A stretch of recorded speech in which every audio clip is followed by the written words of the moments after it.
跑馬地嘅超級豪宅區。哇！成個空間好靚啊，木材俾人嘅感覺係好溫馨、好舒適嘅。Hello，你好，終於見面啦！歡迎嚟到，好開心嚟到我哋呢個跑馬地嘅豪宅啊！哇！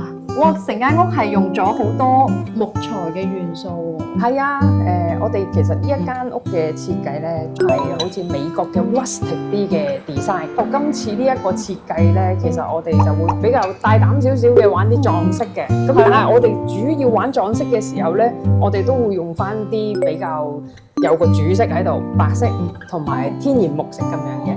業主就係佢本身有2個小朋友啦，咁其實佢就唔想話做瓷磚咁樣嘅，我哋就用咗木材嘅。呢一個設計入邊咧，其實最主要就係成個客飯廳嘅空間感要夠大，通透流暢啲嘅。點解我哋會揀用嗰啲骨紋咧？其實佢出嚟嗰個 texture 啊，整體嘅線條啊，立體感都會多啲嘅。魚骨出嚟嗰個效果係會將成個空間嗰個感覺係會再更加出啲咁樣嘅。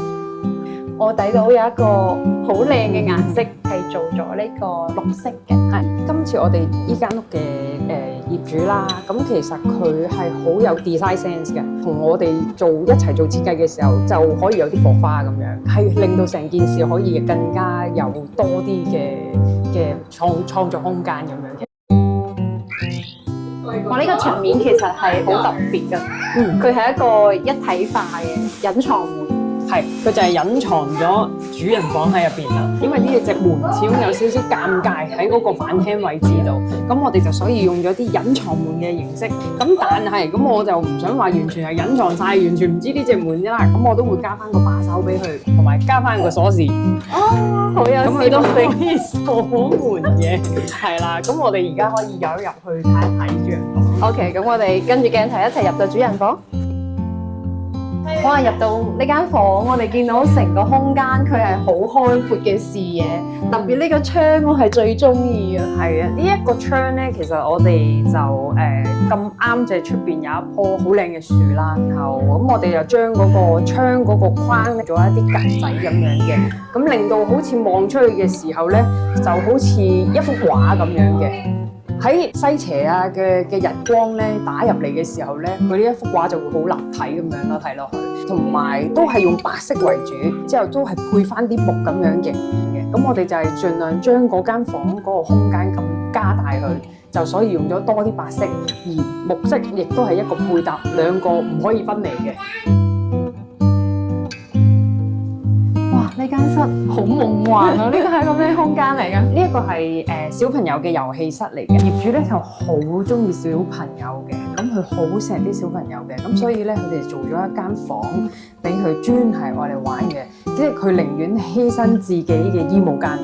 係啦，我覺得成個空間就係令到我自己好想變翻小朋友，同埋互動性大啲咯。因為佢哋有陣時都會招呼好多朋友，朋友亦都會有啲小朋友嚟。咁佢哋咧下邊有一班小朋友，上邊亦都可以有一班小朋友，所以其實呢一個空間係真係等於一個小朋友嘅遊樂場嚟嘅。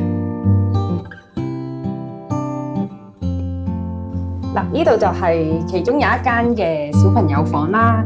咁我哋今次呢一間房咧，主調其實都係白色嘅。